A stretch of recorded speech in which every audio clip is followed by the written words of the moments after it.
ફરજ છે। ધ્રાંગધ્રામાંથી મજર લૂંટ દેશી હાથ બનાવટની બંદૂક સાથે એક શખ્સ ઝડપાયો।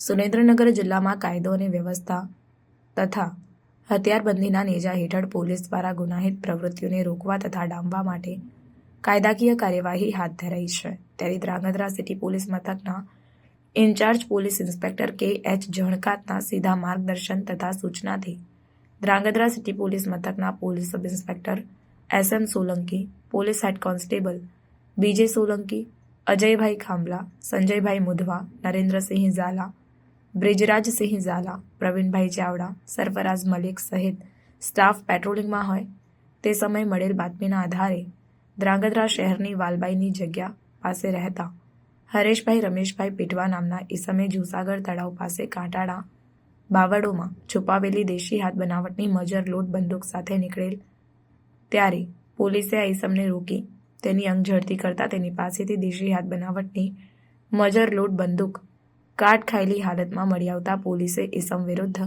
ધોરણસરની કાર્યવાહી હાથ ધરી।